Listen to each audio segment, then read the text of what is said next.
اصحاب کاف کون ہیں؟ آپ چلیں مولانا یہ سوال آپ کر رہی ہیں لمبے چوڑے، اس لیے میں ذرا بیٹا آپ کو ایک حوالہ دوں گا، میں بتا دیتا ہوں. آپ اگر تکلیف کریں نا تو مولانا ابوالکلام آزاد رحمۃ اللہ علیہ کی تفسیر ترجمہ القرآن میں بھی ہے یہ، مگر الگ بھی چھپ گیا، اصحاب الکہف والرقیم.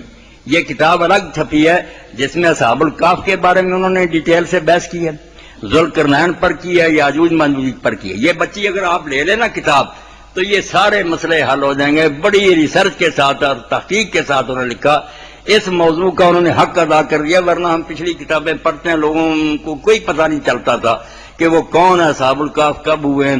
انہوں نے عقدہ حل کیا ذوالقرنین کا بھی اور یاجوج ماجوج کا.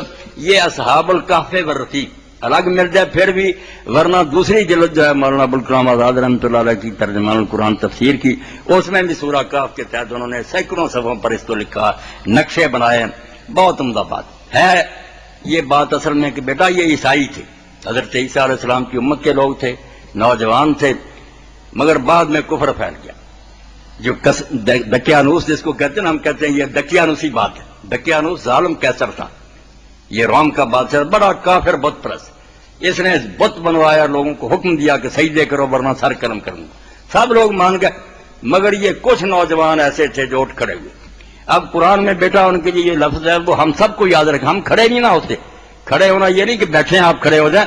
اللہ کہتا ہے وہ نوجوان تھے قام، وہ کھڑے ہو.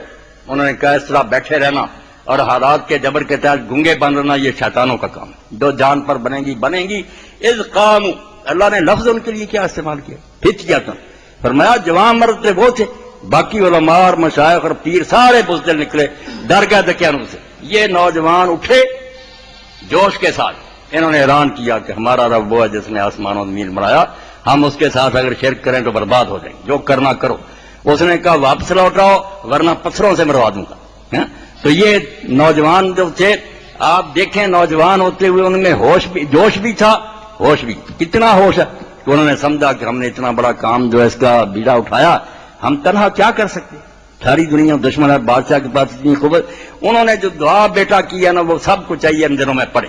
ربنا آتنا فی الدنیا حسنۃ وہیئ لنا من ربنا آتنا من لدنک رحمۃ وہیئ لنا من امرنا رشدا. اے اللہ اب اپنے خزانہ غیب سے ہم پر خاص مہربانی فرمانا اور ہمارے کام میں ہماری رہنمائی کرنا اور ہمیں ثابت قدم رکھنا. یہ دعا کی انہوں نے موہے تھے کہ ہم بیچارے کچھ نہیں کر سکتے، اللہ مدد کرے گا. اور اللہ نے پھر کیسی مدد کی، جب انہوں نے کہا دین نہیں چھوڑنا، وطن چھوڑنا پڑے، گھر چھوڑنا پڑے، چھوڑ دیں. بیچارے غار میں جا کر لیٹ گئے. اللہ تعالیٰ نے کتنا فضل فرمایا کہ غار میں ایک طرف سے ہوا آتی تھی، دوسری عمدہ فضا. پہلے سے اللہ کہتا میں نے تو زمین آسمان جب بنایا اس وقت غار بنا لی تھی کہ ان درویشوں نے آنا.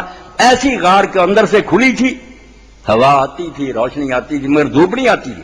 اور دروازے پر کتا پہرے دار کے طور پر بیٹھ گیا.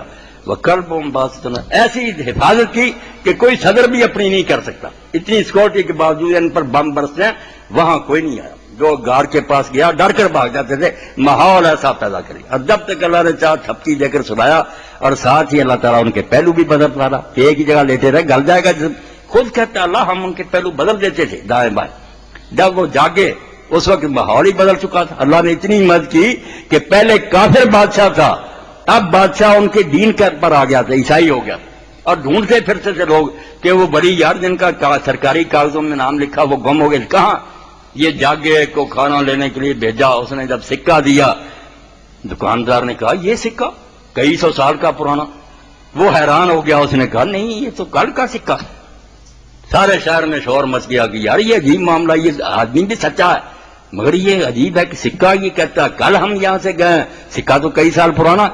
وہ دقیانوس نہیں رہا، اب زمانہ ہی بدل گیا. تو پھر جب شہر کے بادشاہ تک بات پہنچی، اس نے پوچھا. انہوں نے کہا یار یہ تو اللہ نے نشان دکھایا، وہی اللہ کے ولی ہیں جو گم ہو گئے تھے، مل گئے. غار پر گئے سلام کا، وہ لیٹ گیا جو گیا تھا وہ بھی فوت ہو گیا، باقی بھی فوت ہو گئے. انہوں نے پھر غار کا دروازہ بند کر دیا، وہاں یادگار کے طور پر ایک مسجد بنا.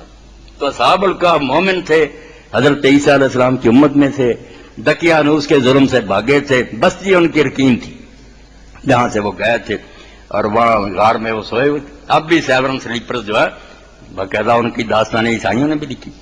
ویسے میرا بیٹا میں نے کہہ دیا کہ وہ اگر لے لیں آپ ترجمان القرآن، یا صحاب الکہف والرقیم، تو آپ کئی 100 صفحے میں یہ سب چیزیں پڑھیں. بہت شکریہ.